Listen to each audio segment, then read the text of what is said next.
الحمد لله رب العالمين والصلاة والسلام على سيد الأنبياء والمرسلين وعلى آله وأصحابه وعلى كل من تبعهم بإحسان إلى يوم الدين أما بعد فأعوذ بالله من الشيطان الرجيم بسم الله الرحمن الرحيم يا أيها الرسل كلوا من طيبات واعملوا صالحا صدق اللہ مولانا العظیم۔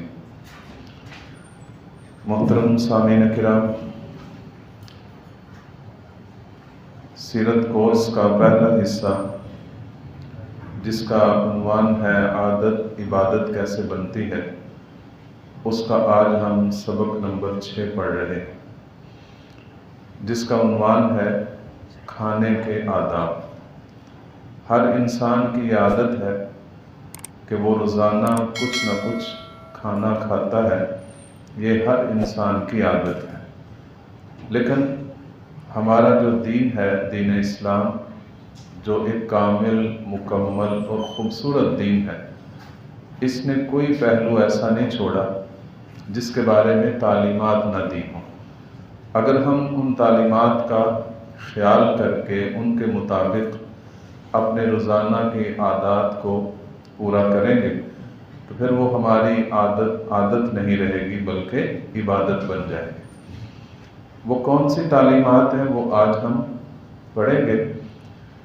اس سے پہلے کہ اگلا سبق شروع کریں، پچھلے سبق کی کارگزاری کے طور پر کل جو ہم نے آداب پڑھے تھے لباس سے متعلق، تو آپ میں سے جو حضرات اس پر مکمل عمل کر چکے ہیں ایک دفعہ ہاتھ کھڑا کر لیں تاکہ سب کے لیے ایک ترغیب کا باعث بنے۔ ماشاءاللہ، اللہ تعالیٰ ایسے ہی دین کے تمام احکامات سمجھ کر اس پر عمل کی توفیق عطا فرمائے۔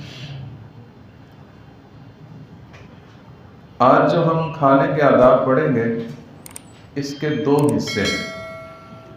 پہلا حصہ ہے عمومی آداب، کہ کھانے سے متعلق عام طور پر جو آداب سکھائے گئے ہیں وہ پہلا حصہ ہوگا۔ دوسرا حصہ ان آداب کا ہوگا جو کھانا شروع کرنے سے پہلے پورے کرنا ضروری ہے۔ تو یہ 2 قسم کے آداب آج ہم پڑھیں گے، پھر کھانے کے دوران کیا آداب ہیں اور کھانے کے بعد کے کیا آداب ہیں وہ انشاءاللہ کل پڑھیں۔ تو یہ 2 حصے، پہلا حصہ عمومی آداب، کہ سب سے پہلی بات یہ مد نظر رکھنی چاہیے کہ آدمی جو کھانا کھانے جا رہا ہے اس کے بارے میں یقین ہو کہ یہ حلال کھانا ہے۔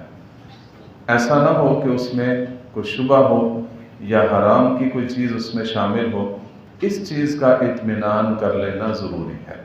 یہ اللہ تعالیٰ کا ارشاد ہے۔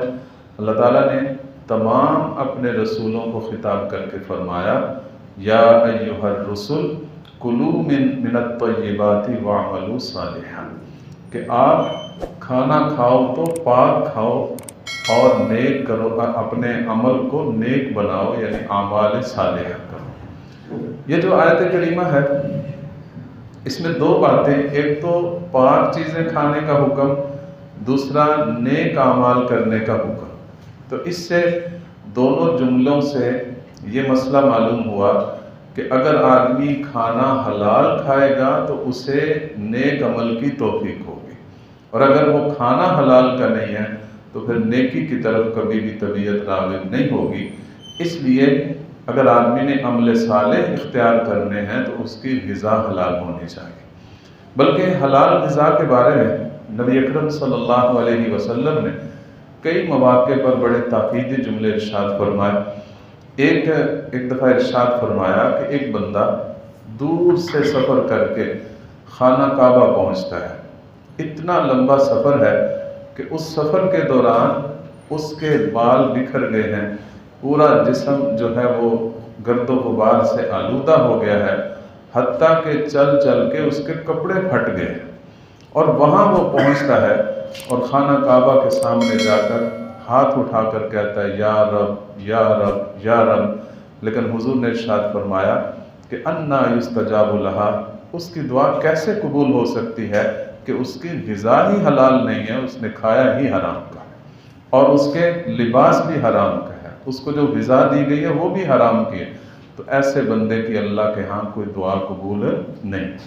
تو اگر اللہ تعالیٰ کے ہاں دعائیں قبول کروانی ہیں، اللہ کے ہاں نیک اعمال پیش کرنے ہیں، تو اس کے لیے ضروری ہے کہ آدمی کا کھانا حلال ہونا چاہیے۔ دوسری بات یہ ہے کہ کھانے میں فضول خرچی نہیں ہونی چاہیے۔ یہ بھی اللہ تعالیٰ کا ارشاد ہے، کلوا واشربوا ولا تسرفوا، کہ جتنا مرضی کھا لو پی لو لیکن اسراف نہیں کرنا چاہیے، فضول خرچی نہیں کرنی چاہیے۔ تیسرا ادب یہ ہے کہ آدمی کو اتنا کھانا چاہیے کہ پورا پیٹ نہ بھرے اور کچھ نہ کچھ اس کا حصہ خالی ہو، یعنی ابھی طلب باقی ہو چند ایک لقموں کی تو آدمی کو کھانا چھوڑ دینا چاہیے۔ اس کے کیا فائدے ہیں؟ ایک دفعہ صحابہ اکرام کے پاس ایک حکیم آیا، اس کا مقصد یہ تھا کہ میں ان کو بیماریوں کی دوائیاں دوں گا، لیکن کوئی آدمی ان سے دوائی لینے آتا ہی نہیں ہے۔ تو وجہ پوچھی گئی کہ آپ لوگ بیمار کیوں نہیں ہوتے؟ تو بتایا گیا کہ اس لیے بیمار نہیں ہوتے کہ ہم نے کبھی پیٹ بھر کر کھانا ہی نہیں کھایا۔ تو جو بندہ کھانے میں اس بات کی احتیاط رکھے گا بیماریوں سے بھی محفوظ ہوگا۔ آج کل زیادہ بیماریاں زیادہ کھانے کی وجہ سے، اور ہماری طبیعت ایسی ہے کہ کھا کھا کے بیمار ہو جاتے ہیں، پھر ڈاکٹر سے پوچھتے ہیں کہ کوئی اور چیز بتاؤ جس کے کھانے سے میری صحت ٹھیک ہو، یعنی کھانا چھوڑتے نہیں بلکہ مزید کھانے کی چیزیں پوچھتے ہیں۔ تو اس لیے شریعت نے ہمیں یہ بتایا ہے کہ کھانا اتنا کھائے کہ پیٹ نہ بھرے۔ نبی اکرم صلی اللہ علیہ وسلم نے جو چیزیں منع کی ہیں ان میں سے ایک یہ ہے کہ وَأَن يَأْكُلَ الرَّجُلُ وَهُوَ مُنبَطِحٌ عَلَى بَطْنِهِ، کہ آدمی اپنے پیٹ کو فل بھر کے نہ کھانا کھائے بلکہ اس کا کچھ حصہ خالی چھوڑے۔ اور ایک حدیث میں آتا ہے کہ پیٹ کے 3 حصے کر لو، ایک حصے میں کھانا، دوسرے حصے میں پانی، اور تیسرا حصہ سانس کے لیے چھوڑ دیں۔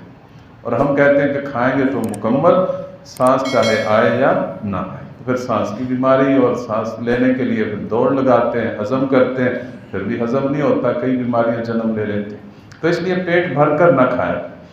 اسی طرح یہ بھی ادب سکھایا گیا کہ آدمی نے جب کھانا ہے تو وہ راستے میں بیٹھ کر نہ کھائے، جیسے کہ گلی ہے، کوئی سڑک ہے، اس پہ بیٹھ کر کھانا، اس بات سے منع کیا گیا۔ الاکل فی السوق دناء، حدیث میں آتا ہے کہ بازاروں میں، رستوں میں کھانا کھانا یہ آدمی کے گھٹیا پن کی علامت ہے۔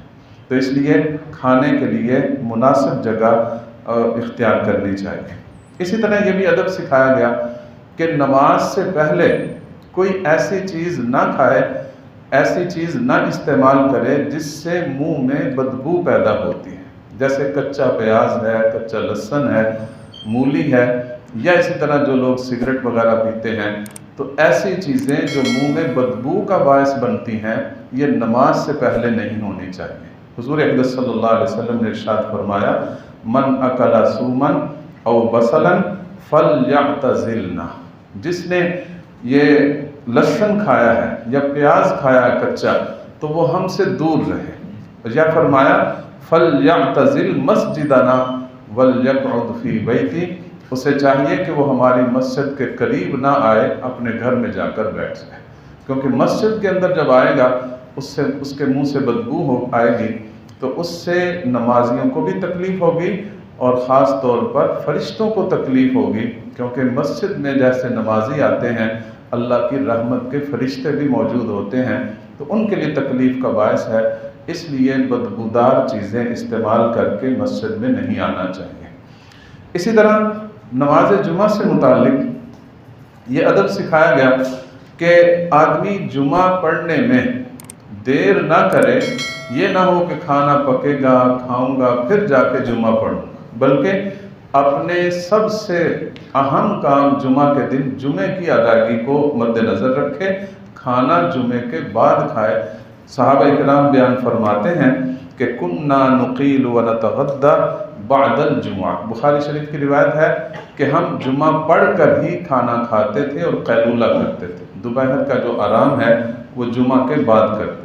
اسی طرح یہ بھی ادب سکھایا گیا کہ رات کا کھانا نہیں چھوڑنا چاہیے، حدیث پاک میں آتا ہے کہ تعشوا، کہ رات کا کھانا ضرور کھاؤ، ولو بکف من حش، اگرچہ تھوڑی سی کھجوریں ہی کیوں نہ ہو، یعنی پورا نہیں کھانا تو کچھ نہ کچھ ضرور کھا لیا کرے۔ فَإِنَّ تَرْكَ الْعَشَاءِ مَحْرَمَةٌ، کیونکہ رات کا کھانا چھوڑنے سے آدمی جلدی بوڑھا ہو جاتا ہے، یہ حدیث پاک میں ہے۔ سونے چاندی کا برتن استعمال نہیں کرنا چاہیے۔ آپ صلی اللہ علیہ وسلم نے ارشاد فرمایا لا تشربوا فی آنیۃ الذھب والفضہ، کہ سونے اور چاندی کے برتنوں میں تم کوئی چیز نہ پیا کرو، کھایا نہ کرو۔ اسی طرح مل جل کر کھانا، بجائے اس کے کہ آدمی علیحدہ علیحدہ بیٹھے، ایک جگہ دسترخوان بچھا کر سارے خاندان کے، سارے گھر کے افراد مل کر کھائیں گے تو اس سے برکت زیادہ ہے۔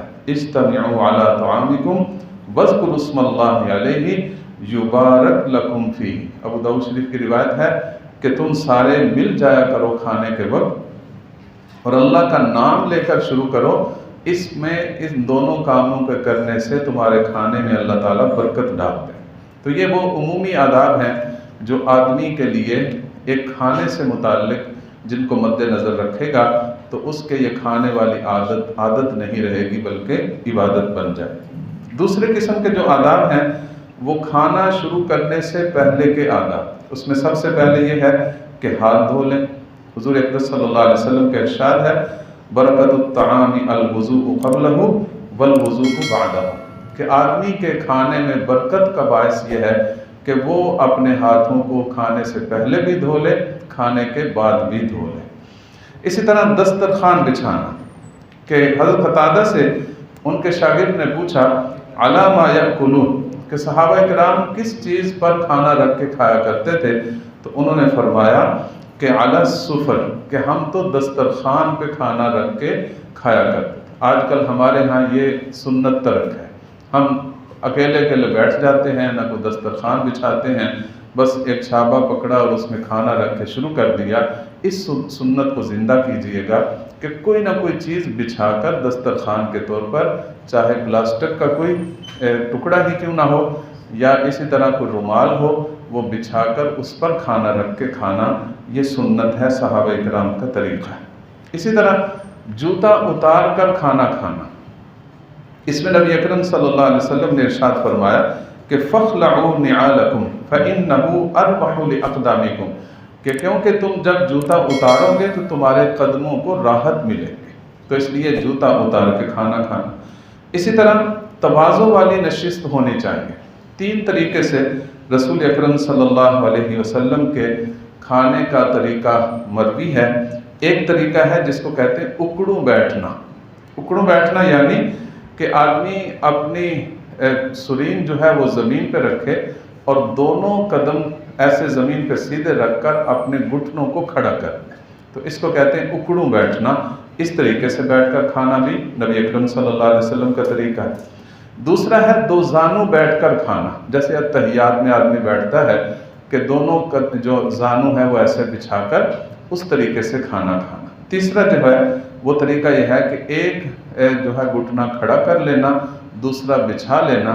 اس طریقے سے بھی رسول اکرم صلی اللہ علیہ وسلم کے کھانے کا طریقہ مروی ہے۔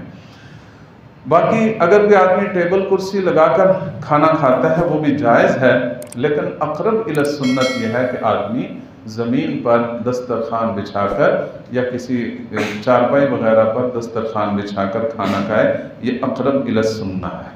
اور دعا کا اہتمام کرنا، بڑی مختصر سی دعا ہے، بسم اللہ و برکت اللہ، یہ دعا پڑھ کر آدمی کھانا کھائے۔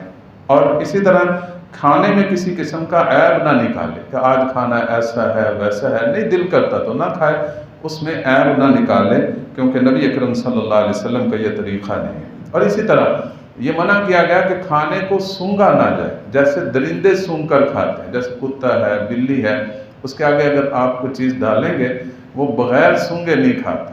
تو انسان اور جانور میں فرق ہونا چاہیے کہ وہ یہ چیزیں سونگ سونگ کر نہ کھائے، بس کھانا جب پیش کیا گیا ہے، بنانے والا مسلمان ہے اور ایک اچھے سلیقے سے بنایا گیا ہے، تو اس میں سونگ سونگ کر درندوں جیسی کیفیت اختیار نہیں کرنی چاہیے۔ ان آداب کا اگر ہم خیال رکھیں گے تو انشاءاللہ یہ ہماری عادت پھر عادت نہیں رہے گی، عبادت بن جائے گی۔ اللہ تعالیٰ ہم سب کو اس پر عمل کی توفیق عطا فرمائے۔